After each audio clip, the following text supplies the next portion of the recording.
finding the truth within ourselves.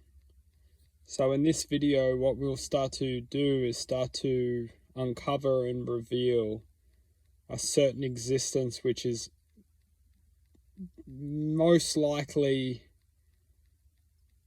activated once we achieve a sense of unique awakening to the truth. Sounds pretty straightforward, is when we awaken to the truth, we become the truth in essence.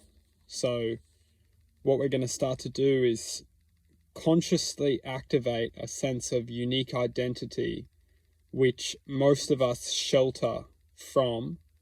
And when I say most of us, it's almost because this reality which we are living in, it doesn't generate and activate a sense of existence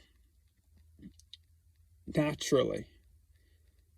It almost, let's rewind a little bit because it's very important to understand this, is that this reality, it almost weakens our emotional field for us then to succumb to weakness itself. Truth and weakness is almost like the opposing forces of each other. When we can't handle the truth, we often shelter in our weaknesses. We become weak, we become weakened. And effectively, we become weakened because we can't accept or handle the truth. And that's why this reality, especially when we're programmed to function at a certain frequency, at a certain existence, when the truth comes into our lives, if we're not ready to handle the truth, if we're not existing at a it's almost because, and let's just stop here and actually consciously understand what we really are. We're all frequency, we're all energy, we're all perceiving reality from an energetical level. So if our frequency, if our energy isn't equating to a certain degree when the truth comes into our lives, we don't match to the truth, and we can't digest it, we can't connect to it, because we're almost like we're too far off the frequency which we need to be able to handle the truth. And if we just take a moment and see life for what it is, which is life constantly gives us experiences, and within these experiences we get to either connect with these experiences or we neglect these experiences. And for many of us, we struggle to accept and connect with these experiences, and a lot of the time we neglect the experiences, and that's when our ego activates and we generate a sense of almost ignorance to something to be learned. And once we can identify that everything within us is something to be learned, we're all here to experience and rationalize with everything that comes in contact with us. Because if we draw it back to the basics, we're all frequency, we're all energy.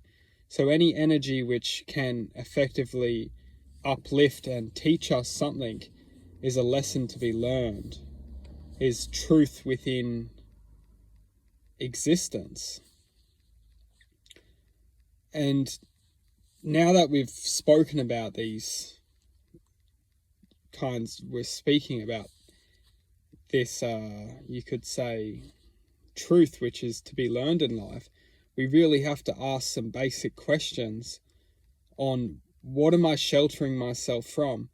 Because a lot of the time we shelter ourselves from truth, some truth, it doesn't matter what, we're all unique individuals, we will all shelter from something. And if we're sheltering, and we may have been sheltering for such a long time, the only way to truly activate a sense of truth within our existence is to find the very root of what we were never able to accept. Because once we come back to that root, we will see that that was the moment in our lives where we couldn't equate to accept something. We almost, at that very turning point, at that moment in existence, we decided to neglect a sense of existence which we felt maybe was not right, or we felt, generally that's how we feel, is something's not right. And this is where the true power comes in, because we can truthfully say, that's not right. However, I'm going to accept that for not being right. And that's all it takes to truly activate a sense of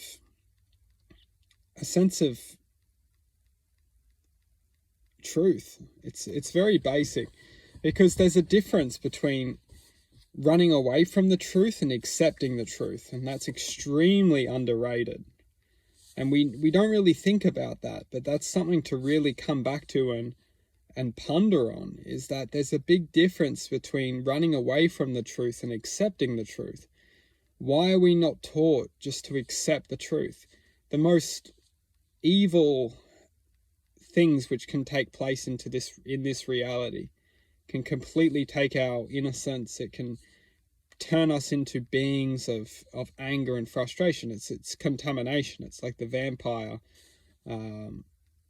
The vampire inflicts, and casts a spell on others. And this is basically a truth, metaphorically, for our life that we live in, is that anger breeds anger.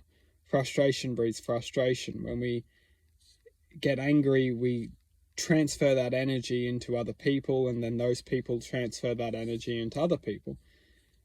There needs to be an understanding that if we run away from the truth, if someone's inflicted a sense of frustration, deceit, taken our innocence and bred anger within us, it's so important just to accept what they've done, or accept an existence which has taken place. Because once we accept it, you'll find that the mind says, I can't accept that, that's not right. Well, of course it's not right, but this is the truth. And that is effectively the paradigm change. It's the lock which is releasing us.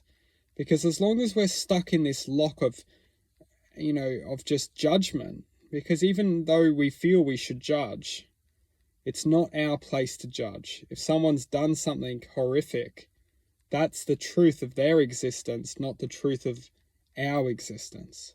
Even if they've taken our innocence, they've done something which is completely wrong,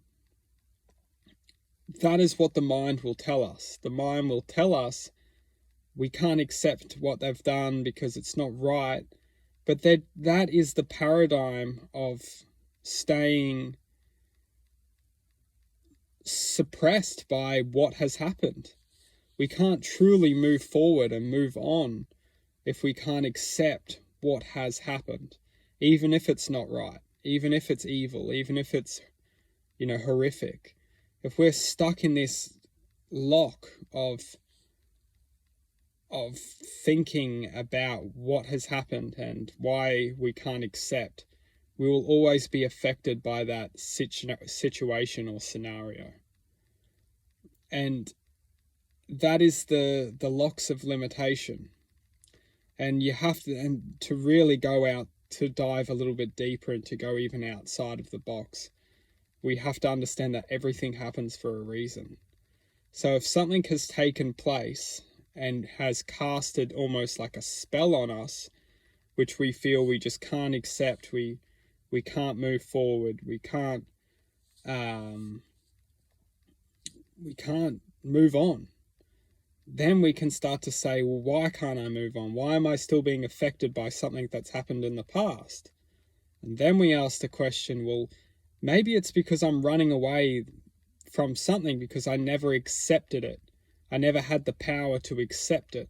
I always felt that I shouldn't have accepted because of what they've done and it's not right. Well, of course it's not right. But to truly move on and to truly move forward is to accept the wrong, to move forward within the righteousness of existence. Because life will always allow you to move on no matter what horrific events have taken place.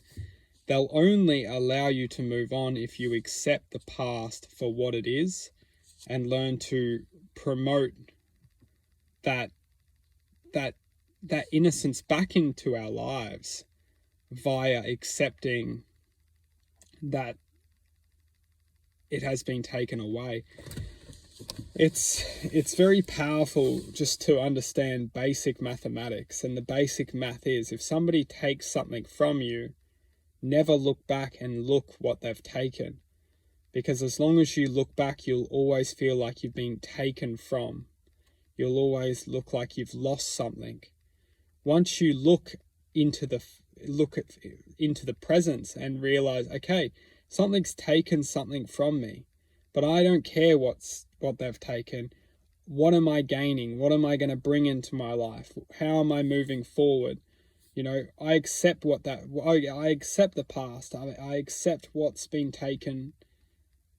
But what am I doing now to add things into my life? Not necessarily to replace what has taken from me, because this is not healthy either. It's not about replacing. It's about filling that of which has been taken with truth for me in this moment. And that is the essence, to activate the truth within us.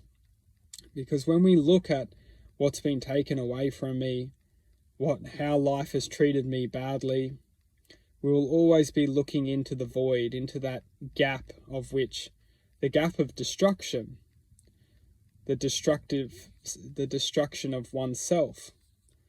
And that is why once we accept what has been taken, accept the destruction which has been caused, and accept it and heal this destruction, we can truthfully activate a sense of devotion to what is right. And what is right is by acknowledging what was wrong. And we can never move forward with what is right, truthfully, without that bitter anger within us, if we cannot come back and accept what is wrong. And that is why when we accept what is right and move forward with what is wrong, we can accept and activate that truth within us. And we will see a lot of the time we can never activate that truth because we're always running away from something. We're sheltering ourselves from the truth. And for many of us, the truth will be accepting that not all the best experiences come in contact with us in this lifetime. And some of those experiences come in contact with us for a reason, to accept and move forward, or to bring a sense of suffering. And it's pretty brutal, but this reality is built around suffering. And once we almost surrender to the suffering and acknowledge that the suffering will never generate truth, we can start to make choices in our lives. And some of those choices are to accept the suffering, accept everything which has taken place, and start to move forward within that inner knowing, of what is right, and not let anyone affect that from taking place. Wow.